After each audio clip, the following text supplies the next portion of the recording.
요한계시록 5장 8절부터 14절까지 말씀을 우리 모두 한 목소리로 봉독하겠습니다. 책을 취하심에 네 생물과 24 장로들이 어린 양 앞에 엎드려 각각 검은고와 향이 가득한 금 대접을 가졌으니 이 향은 성도의 기도들이라. 새 노래를 노래하여 가로되 책을 가지시고 그 인봉을 떼기에 합당하시도다. 일찍 죽임을 당하사 각 족속과 방언과 백성과 나라 가운데서 사람들을 피로 사서 하나님께 드리시고 저희로 우리 하나님 앞에서 나라와 제사장을 삼으셨으니 저희가 땅에서 왕 노릇하리로다 하더라. 내가 또 보고 들음에 보좌와 생물들과 장로들을 둘러선 많은 천사의 음성이 있으니 그 수가 만만이요 천천이라. 큰 음성으로 가로되 죽임을 당하신 어린 양이 능력과 부와 지혜와 힘과 존귀와 영광과 찬송을 받으시기에 합당하도다 하더라. 내가 또 들으니 하늘 위에와 땅 위에와 땅 아래와 바다 위에와 그 가운데 모든 만물이 가로되 보좌에 앉으신 이와 어린 양에게 찬송과 존귀와 영광과 능력을 세세토록 돌릴지어다 하니 네 생물이 가로되 아멘하고 장로들은 엎드려 경배하더라. 아멘. 오늘 설교의 제목은 찬양 받으시는 어린 양입니다. 찬양 받으시는 어린 양. 우리가 지난번 4장서부터 계속 4장 5장이 그 보좌 열려있는 하늘문을 통해서 요한이 그 보좌 앞에 나아가죠. 앞으로 요한이 듣게 될 그리고 보게 될 모든 앞으로 될 일들, 장차 될 일에 대한 소식과 그 그림들을 보게 되는 곳이 바로 이곳입니다.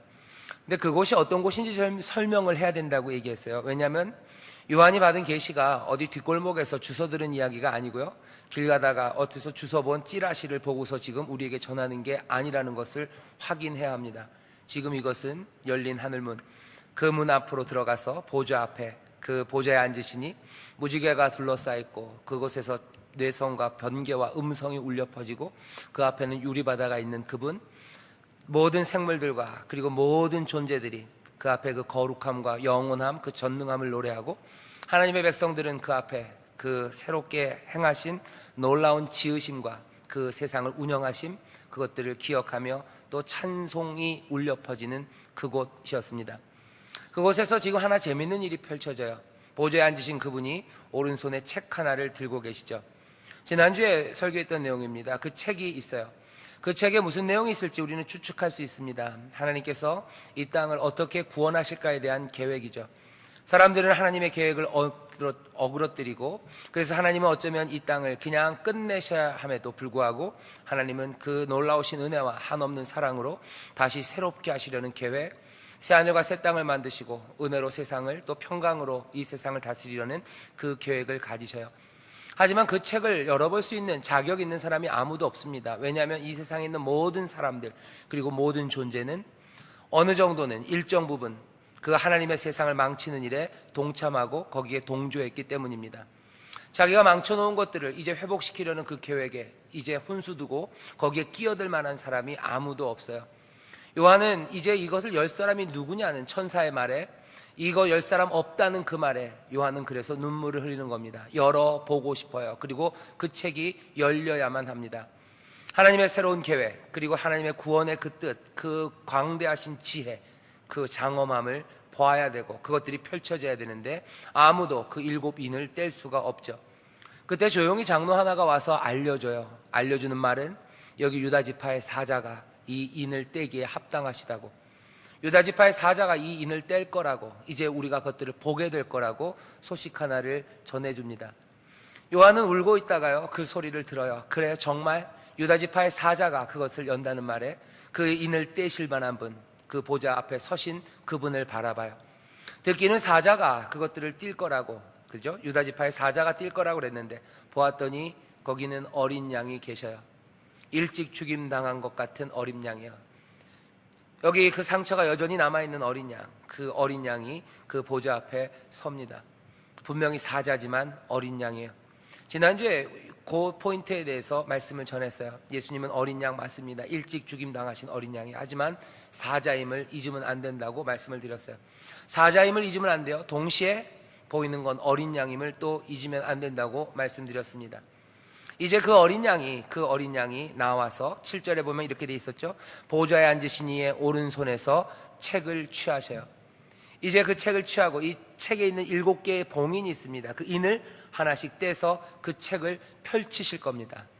이거 뭐예요? 저 뭐 드럼 같은 거 하면 두두두두두두두둥 하는 거예요. 그죠? 이제 인이 떨어질 거예요. 인은 떨어질 거고 하나님의 장원한 구원의 계획들, 그리고 하나님이 은혜로 펼치실 세상들, 그 세상이 어떤 모습일지 우리가 이제 그것들을 보게 될 겁니다. 자, 근데 뭐 항상 그렇죠. 이렇게 귀한 일이 있기 전에는 앞에 필요한 일들이 좀 있어요. 예식이 좀 필요합니다. 갑자기 그때부터 찬송이 시작되죠. 앞에 불렀던 찬송과는 조금 다릅니다. 4장에 있었던 찬송은요, 보좌에 앉으신 그분에게 올려갔던 찬송이에요. 내 생물이 노래하죠. 하나님의 거룩하심과 영원하심, 그 전능하심을 찬송하고, 그 24장로는 면류관을 그 앞에 던지며 무릎을 꿇고 경배했어요. 영광과 존귀가 보좌에 앉으신 이에게, 이 세상을 만드시고 이 세상을 운영하시는 그분에게, 주가 다스리시기에 여기는 복되다고 노래하면서 보좌에 앉으신 이를 찬양했습니다. 오늘 찬양은 달라요. 오늘 찬양은 여기 8절에 보면 책을 취하심에 내 생물과 24장로들이 어린 양 앞에 엎드립니다. 앞에 4장은 보좌에 앉으시니 그분 앞에 엎드렸어요. 하지만 이제는 그 어린 양 앞에 엎드립니다. 그래서 오늘 설교의 제목이에요. 찬양 받으시는 어린 양. 이제 이 찬양이 어린 양에게 올라가기 시작합니다. 오늘 본문을 보면요, 이 어린 양에게 드려지는 찬송이 3가지가 있어요. 3번의 찬송이 나옵니다. 각각의 찬송이 다 비슷한 것 같지만 조금씩 뉘앙스가 달라요. 도대체 무슨 찬양이 이 어린 양에게 올라가고 있는지, 이 어린 양이 찬양받으시는 이유가 도대체 뭔지, 그리고 우리도 그 이유로 이 어린 양을 찬송하고 있는지, 우리도 여기서 우리에게 보여주는 이 이유로 어린 양을 찬양한다면 우리의 신앙과 우리의 삶은 어떻게 달라질지, 오늘 그 말씀, 그 이야기를 여러분들에게 전하고 싶습니다. 먼저 시작은 이렇게 돼요. 여기 있는 이 말씀, 이 찬송은 우리를 좀 더 흥분하게 만듭니다. 앞에 있었던 내 생물과 그리고 24장로들이 드렸던 찬송과는 조금 달라요. 결이 달라요.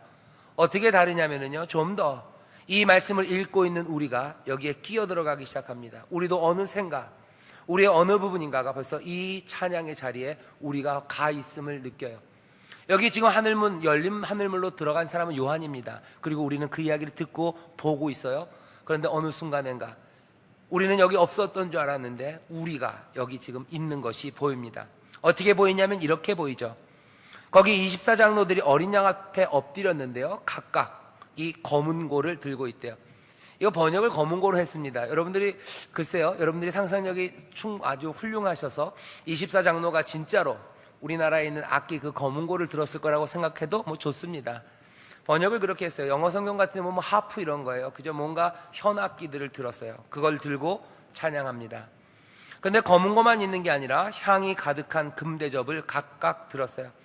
24장로가 금대접을 하나 들었는데요, 그 가운데 그 안에는 향이 가득합니다. 향이 가득한 게, 진짜로 향이 가득한 게 아니라 요한이 본 건 뭐예요? 그건 뭐였냐면 우리에게 설명을 해줘요. 이 향은 성도의 기도들이라, 그렇게 돼 있어요. 성도들이 기도한 겁니다. 저와 여러분들의 기도예요. 우리의 기도가, 요한이 볼 때는 그 우리의 기도가 그 앞에 지금 어린 양 앞에 엎드려져 있어요. 금대접 위에 있습니다. 아름다운 향으로 있어요. 우리의 기도가 어떻게 보면 굉장히 거친 말들일 때가 많고요, 앞뒤가 안 맞는 말일 때가 꽤나 많습니다. 그죠? 기도가 그럴 때가 많아요. 뭐 심지어는 제가 설교하는 설교도 앞뒤가 안 맞을 때가 있고, 문장이 가다가 끊어져서 그냥 삼천포로 빠져서 끝날 때가 있는데, 그죠? 주어와 수로가 안 맞을 때도 있어요. 기도는 또 얼마나 더 그렇겠습니까? 우리의 기도는 거칠어요. 그리고 우리의 기도는 때로는 뭐 신학적으로 말이 안 되는 거일 수도 있고, 때로는 우리의 마음이 제대로 표현되지 않은 것일 수도 있습니다. 하지만 요한은 지금 뭐라고 얘기해요? 그것은 금대접에 담긴 향으로 그 어린 양 앞에 지금 있다고 얘기합니다. 말이 안 되는 기도, 때로는 외마디 같은 외침들이 있어요. 여러분들 그 기도가 사람들 볼 때는 뭐 저런 기도를 하냐 그럴 때가 있어요. 특별히 방언으로 기도하시는 분들이 있습니다. 사람들이 요즘은 좀 덜하지만 아직도 놀리는 사람들이 있어요. 방언 기도 그게 뭐냐, 그죠? 너네 햇소리 하는 거 아니냐, 뭐 랄랄라, 뭐 알아듣지 못할 말들, 왜 알아듣지 못할 말로 그렇게 막 울부짖으며 그렇게 하냐, 그거 하나님이 들으시냐? 오늘 본문이 얘기합니다. 금대접에 담긴 향으로 어린 양 앞에 있어요. 깨진 말들이에요, 그죠? 완성되지 않은 문장들, 그리고 앞뒤가 맞지 않는 말들. 기도 시작할 때와 기도 끝날 때 말이 달라요. 그리고 우리의 간구하는 바를 몽땅 다 아뢰지도 못합니다. 하지만 오늘 뭐라고 얘기해요? 향이 가득한 금대접. 그 금대접의 향은 성도의 기도들이라죠.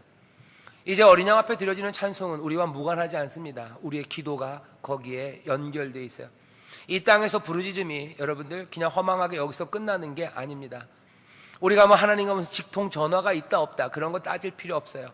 요한은 우리에게 알려주는 거예요. 너희들의 기도가 여기 그 어린 양, 이 보좌가 있는 그곳에 금대접, 그렇게 귀하게 그리고 그렇게 아름답게 향기로 그 어린 양 앞에 놓여져 있다는 거죠. 24장로는 그것을 들고 앞에 나와 찬송하고 있습니다. 이렇게 생각하면 여기 기도만은 아닐 거예요. 어쩌면 상상을 해보면 여기 이 땅에서 부르는 찬송과 노래, 우리 찬양팀은 꽤나 악기를 잘합니다. 그죠? 기타도 잘 치고 드럼도 잘 치고 키보드도 잘하고 노래도 잘하시는 분들이에요. 하지만 우리 찬양팀 말고 저나 여러분들은 조금 제가 여러분들 너무 과소평가하나요? 여러분들이 더 잘하시는데, 우리가 부르는 노래는 음조가 틀릴 때도 있고요, 우리의 연주는 서로 맞지 않을 때도 있어요. 하지만 마찬가지입니다. 하늘의 검은고 거기에 하늘에서 올려지는 찬양, 그 찬양과 이 땅의 찬양은 우리의 기도가 그 향으로 금대접 위에 담겨 거기에 있는 것처럼 어떤 방식으로든지 이 땅의 찬송이 거기에서 울립니다. 하늘에서 울리는 곡조예요. 우리의 쉰 목소리, 우리의 곡조 맞지 않는 노래들 따라 부르기도 벅차고 그 가사 다 따라가기도 힘들어요. 하지만 그거 하나하나 보면서 우리가 노래하고 찬송하고 전에 없었던 고백들을 하나님 앞에 드릴 때 여러분들 기억하십시오. 여러분들의 찬송이 세상의 가장 아름다운 곡조로, 하늘 곡조로 그 보좌에서 울려요. 하늘 어디 변두리, 우리의 노래는 별건 아니기 때문에 하늘 어디 변두리 저기 무슨 골목 뒤에서 울려 퍼지는 그냥 스피커에서 나오는 낡은 소리로 들려지는 찬송이 아닙니다. 저와 여러분들의 찬송은 그 보좌, 그 어린 양 앞에 울리는 아름다운 노래예요. 여러분들 찬송할 때 여러분들 마음에서 하나님을 향한 감사의 고백이 나올 때 그 곡조가 우리가 듣기에도 약간은 뻐걱하고 아름답지 않아도 여러분들 기억하라는 거죠. 우리의 찬송이 거기 있다는 것에 대해서 요한이 지금 우리에게 알려주는 겁니다. 넌지시 알려주는 거예요. 내가 여기 혼자 열린 하늘물로 와서 보좌 앞에 있지만 얘들아 너희들도 사실은 여기 있더라 하는 거예요. 너희들의 기도가 여기에 있더라, 너희들의 찬송이 여기에 있더라 말합니다. 이제 그 사실을 알고서 이 말씀을 읽으면요, 여기 있는 찬양들은 그렇게 멀리 그냥 24장로가 부르고 천사가 부르고 이 땅과 하늘에 있는 다른 만물들이 부르는 찬송은 더 이상 아니에요. 여기 있는 찬송들은 우리가 어느샌가 어쩌면 따라 부르고 함께 부르는 노래가 됩니다. 감격스럽게, 그리고 우리는 고향되고 조금은 흥분된 마음으로 이 말씀 앞에 서요. 이 어린 양은 어떻게 찬양을 합니까? 찬양 넘버 원입니다. 첫 번째 찬양이 어린 양에게 드려집니다. 이 찬양은 24장로들이 부르는 노래인 것 같아요. 새 노래를 노래하여 가로되. 9절에서 10절입니다. 찬양의 가사를 제가 읽어드릴게요. 책을 가지시고 그 임봉을 떼기에 합당하시도다. 처음 시작은 그렇습니다. 그 책을 가지시고 임봉을 떼기에 합당하시도다. 일찍 죽임을 당하사 각 족속과 방언과 백성과 나라 가운데서 사람들을 피로 사서 하나님께 드리시고, 이게 두 번째입니다. 저희로 우리 하나님 앞에서 나라와 제사장을 삼으셨으니 저희가 땅에서 왕노릇 하리로다 하더라. 첫 번째 찬양은 24장로가 검은고를 곡조에 맞춰서 드리는 찬양입니다. 이 새 노래는 합당하다고 노래하기 시작해요. 하나님께서 갖고 있는 그 책, 그 계획, 하나님의 계획을 여시기에 합당하셔요. 왜 그렇습니까? 이 주님은, 이 어린 양은 이 땅의 죄악과 관련이 없으셔요. 하나님이 이 땅에서 펼치려는 그 선하신 뜻, 거기에 맞서고 어긋났던 적이 없으신 분이세요. 그러기에 그 책을 펴기에 합당합니다. 게다가 이분은 그 뜻을 펼치는 하나님의 뜻에 합당하게 행하기 위해서 모든 악과 그 죄악들과 죽음으로 맞서시고 그 죽음의 권세를 깨뜨리신 분이셔요. 그러니 그 계획을 열고 그 책을 열기에 합당하십니다. 그렇게 하신 일이 어떻게 이루어졌어요? 다른 게 아닙니다. 죽으심으로 이루어졌어요. 죽으심으로 이루어져서 오늘 이 첫 노래가 우리에게 부르는 것은요, 부르는 내용은 주께서 이 어린 양은 이 책을 열기 합당하다. 왜요? 두 가지 일을 행하셨기 때문입니다. 첫 번째는 우리를 구속하셨어요. 구원하셨어요. 구원하시는 그 구원은 어떻게 이루어집니까? 죽음으로, 일찍 죽으심으로 그 일을 이루었죠.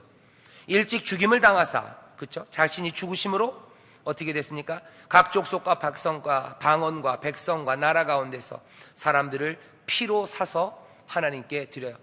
피로 사셨어요. 이거 뭐 신학적으로 얘기하면요, 이걸 뭐 구속이라고 합니다. 속량한다는 거예요. 값을 치른 거예요. 자기의 생명으로, 생명을 사신 겁니다. 생명은 생명으로밖에 살 수 없어요. 여기 이 어린 양은 자기의 생명을 내어놓음으로써 죽을 수밖에 없는 자들을 다시 그 피로 사셔서 하나님께 가져다 드렸어요. 피로 사서 자기가 가진 거 아닙니다. 하나님께 드린 어린 양입니다. 구속함이에요. 이 구속, 피로 사서 하나님께 드렸다는 것, 이 말씀을 읽는 사람들은 이 말이 어디를 지칭하는지 압니다. 이건 어디예요? 유월절 어린 양이에요. 모두가 다 죽어야 되는데, 애굽에 있는 모든 사람들이 다 죽습니다. 하지만 대신 죽은 유월절 어린 양 때문에 이스라엘 백성들은 죽지 않아요. 죽어야 될 자들을 살기 위해서, 살리기 위해서 죽어간 유월절 어린 양이에요.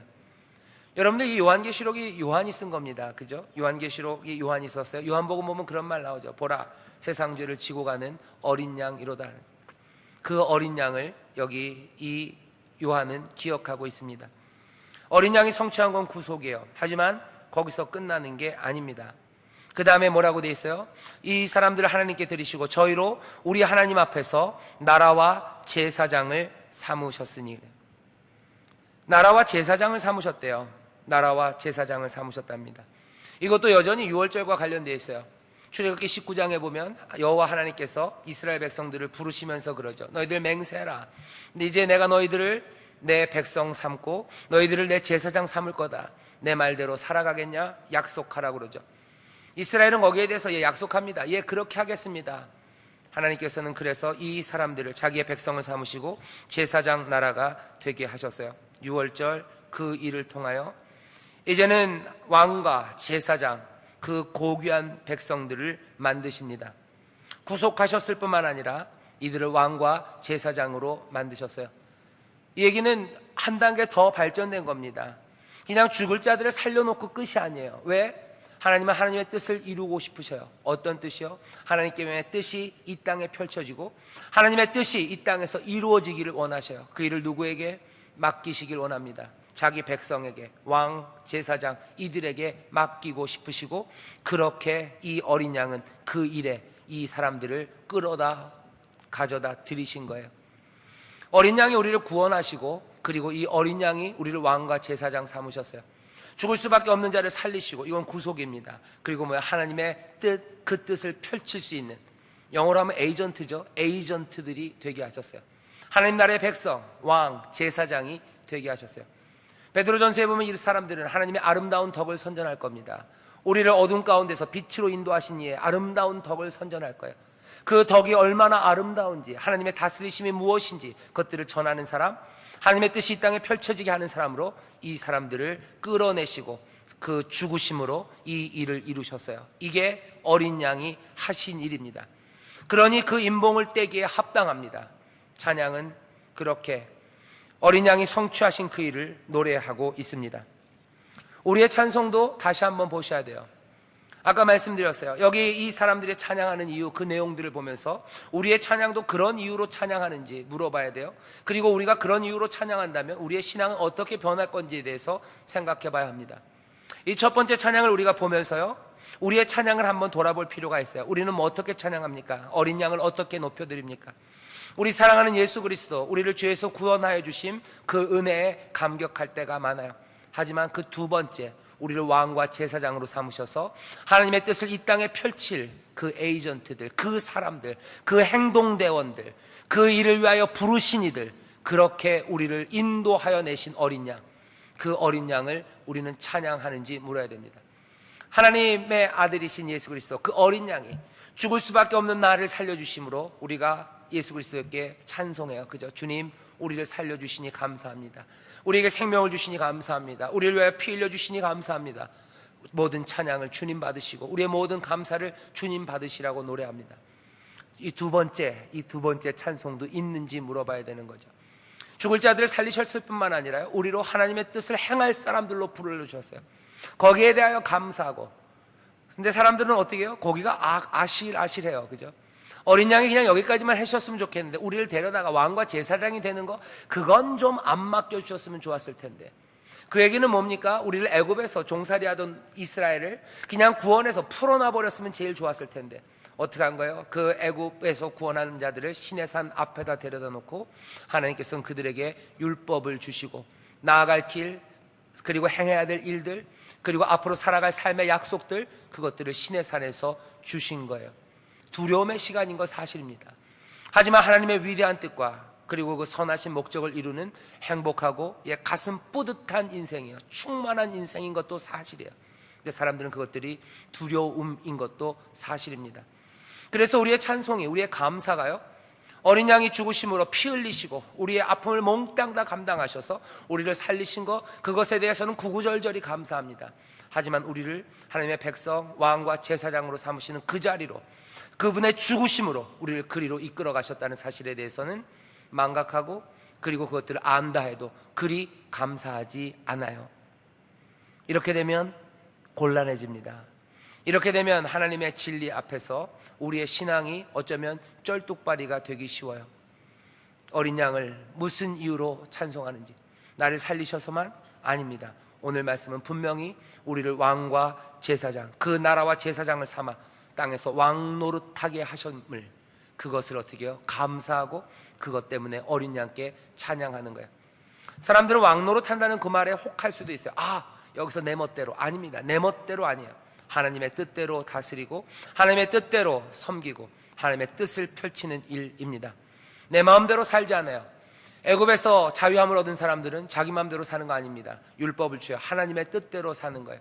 신약에서도 마찬가지예요. 죄에서 우리를 자유케 하셔서 우리가 자유케 함으로 우리가 범죄하겠느냐? 그럴 수 없느니라요. 죄가 많은 곳에 은혜가 있다고 해서 너희들 죄를 지러 가겠느냐? 아니다 하는 거예요. 우리에게 자유함을 주셨지만 우리는 그리스도에게 묶인 사람이에요. 바울은 늘 그러죠. 그리스도의 종된 나 바울이에요. 전에는 죄의 종이었어요. 하지만 이제는 그리스도의 종입니다. 전에는 내 마음대로 살았어요. 하지만 이제는 하나님의 뜻대로 삽니다. 왜? 하나님의 나라, 그리고 하나님의 제사장, 그리고 그 땅에서 주와 함께 주 뜻대로, 뜻 안에서 왕노릇하기 때문이죠. 우리의 찬송이 조금은 달라져야 되고, 그 찬송을 기억하는 사람들, 그 찬송을 부르는 사람들은 신앙에서 다시 한번 주 뜻대로 살려는 그 시도들, 그리고 순종에 대한 새로운 이해들, 그런 것들을 알기 시작합니다. 그래서 더 기쁨과 감사함으로 노래하며 순종하러 나아갈 수 있어요. 즐거워하며 하나님의 율법을 끌어안을 수 있어요. 신명기에서 그러죠.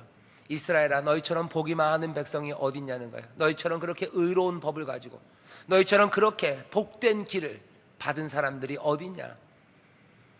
어린 양이 우리를 위하여 죽으심으로 우리가 나라와 제사장이 되고 주와 함께 왕노릇함을 노래하는 사람들, 그 사람들은 기쁨으로 주의 길, 그리고 기쁨으로 주의 말씀을 순종하기 시작합니다. 찬양하며 그 일을 하는 거예요. 두 번째 찬송입니다. 두 번째 찬송은 천사들이 불러요. 11절에 보면 내가 또 보고 들음에 보좌와 생물들과 장로들을 둘러싼 많은 천사들이 있어요. 그 천사의 음성이 있으니 그 수가 만만이요 천천입니다. 굉장히 많은 천사가 부르는 찬송입니다. 이 찬송은 앞에 24장로가 불렀던 찬송과 내용이 좀 다릅니다. 이 찬송은 이렇게 들려져요. 죽임을 당하신 어린 양이 능력과 부와 지혜와 힘과 존귀와 영광과 찬송을 받으시기에 합당하도다. 같은 내용 같지만 아닙니다. 자세히 읽어보면 달라요. 위에는 뭐가 인봉을 띠기에 합당하다고 그러셨어요. 인봉을 띠기에 합당하다. 왜? 그 어린 양의 행하신 일이 이러이러하기에요. 두 번째 찬양은 어린 양에게 들려지는 찬양입니다. 이 찬양은 이분은 찬송 받으시기에 합당하다 이렇게 돼 있어요. 그리고는 숨가쁘게 열거되는 이야기들은 능력과 부와 지혜와 힘과 존귀와 영광과 찬송을 받으시기에 합당하대요.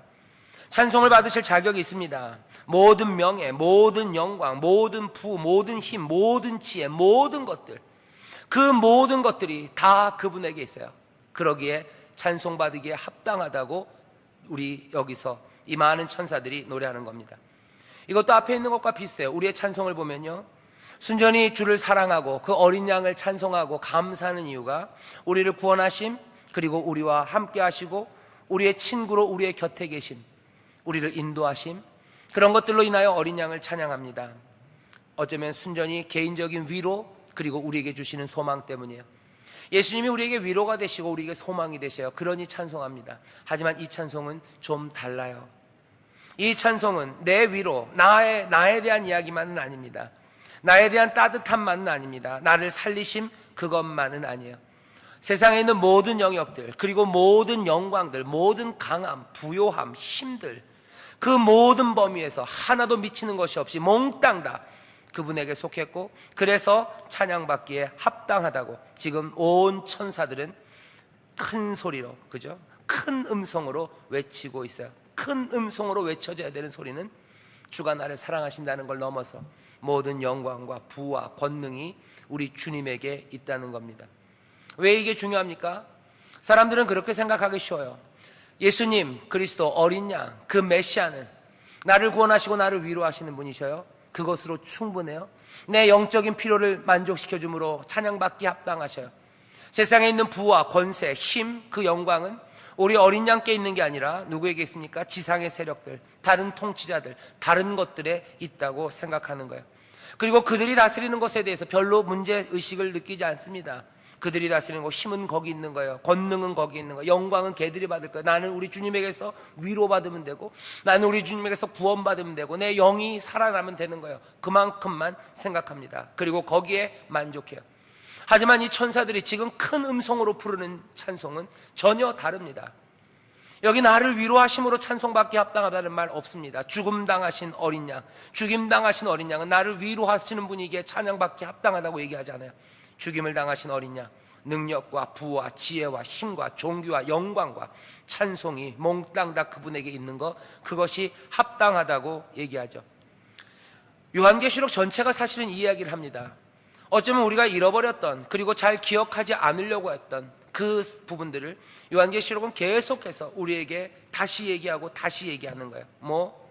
이 땅의 힘, 이 땅의 모든 부요함, 이 땅의 모든 영광, 그것들은 이 땅에 있는 지상의 다른 통치자들과 세상의 잘난 것들에게 있는 것이 아니라 몽땅 다 어린 양에게 복속되어 있어요. 몽땅 다 어린 양 것입니다. 세상의 힘 몽땅 다 어린 양 것입니다.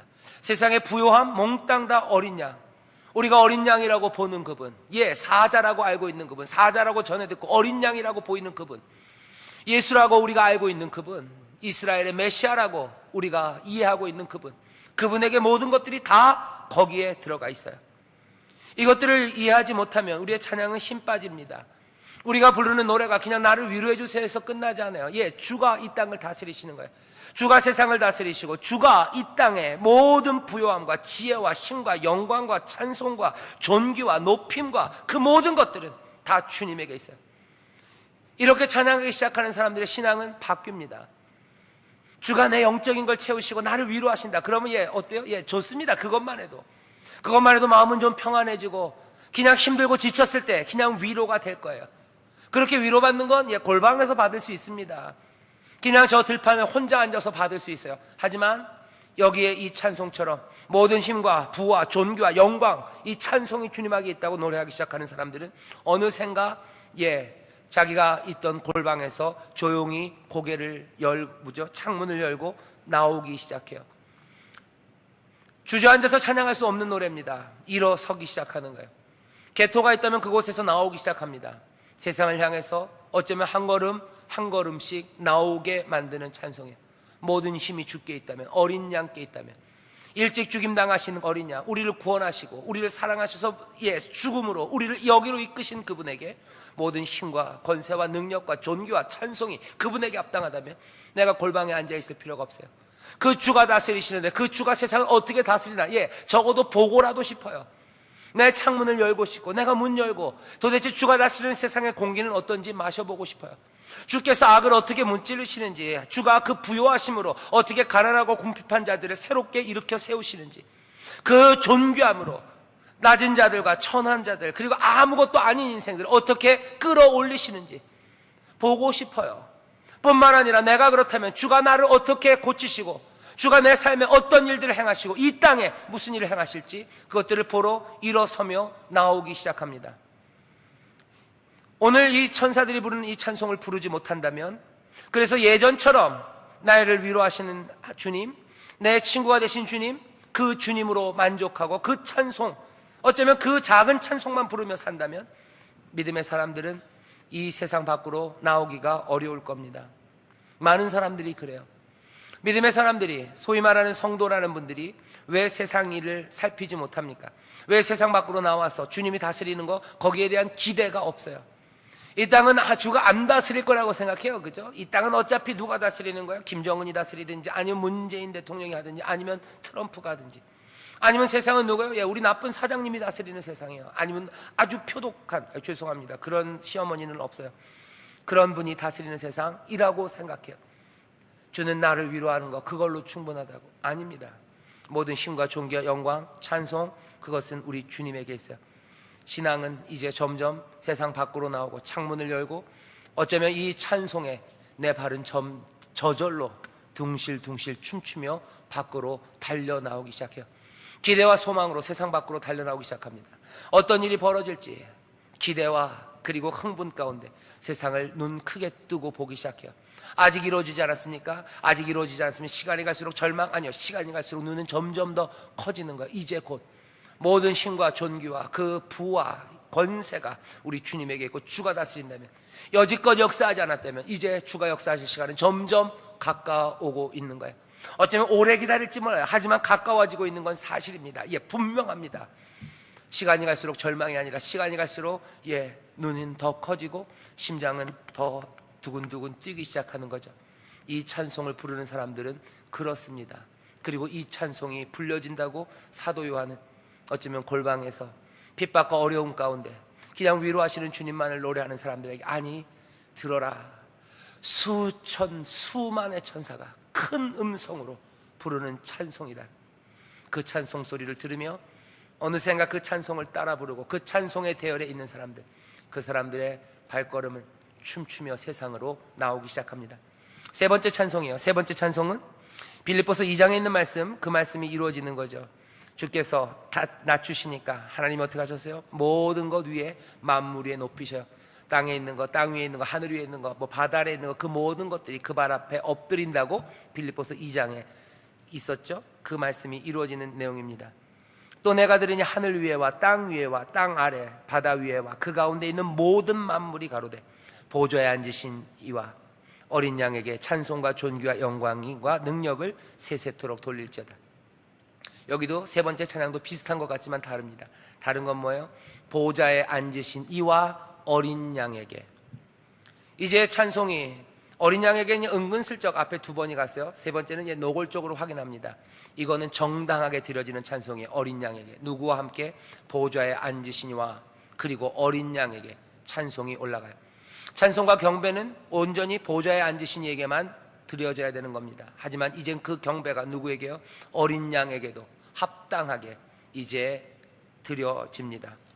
이 얘기는 뭐예요? 우리의 어린 양, 우리의 사랑하는 주님, 예수님, 이스라엘의 메시아, 이 땅을 걸으셨던 그분, 십자가에서 물과 피를 쏟으시고 우리의 구원을 위하여 모든 것들을 내놓으셨던 그 사랑의 주님, 그분이 이제는 뭐예요? 신성이에요. 신이시라는 거예요. 하나님이라고.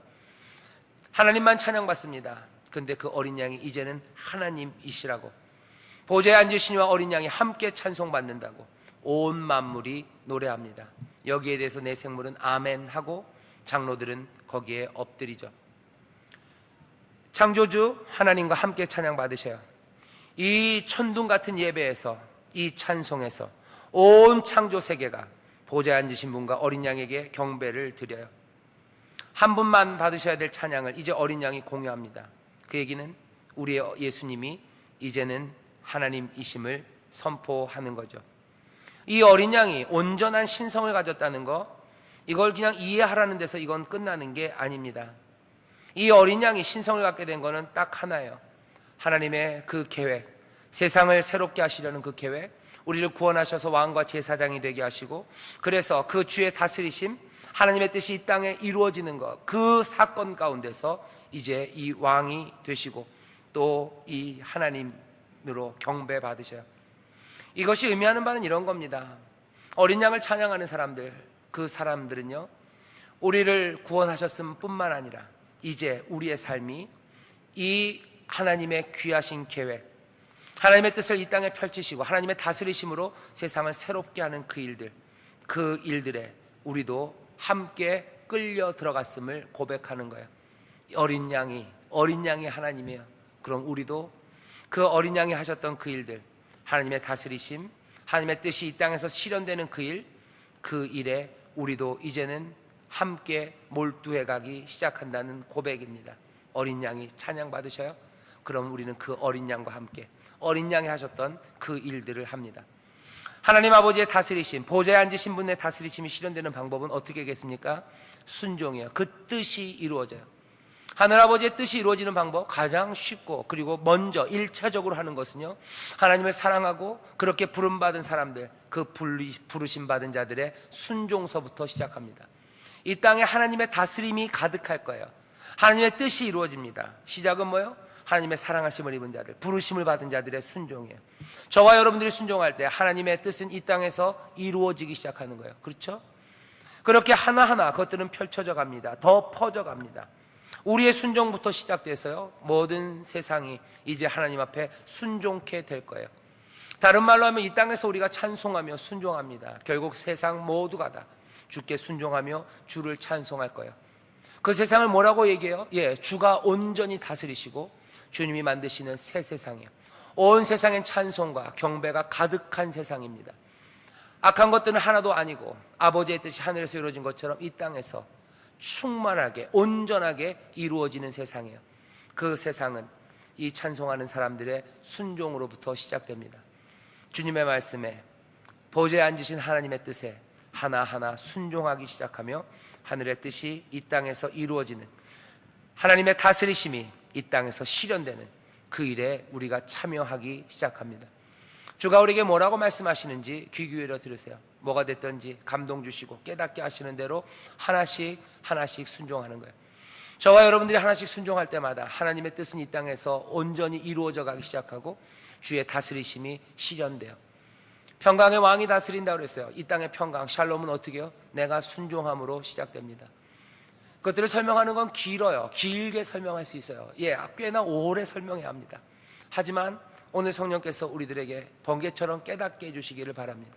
내가 순종하는 것, 하나님의 뜻이 적어도 여기 이곳에서 이루어져요. 내가 있는 이곳, 내 가정에 하나님의 나라가 어떻게 임합니까?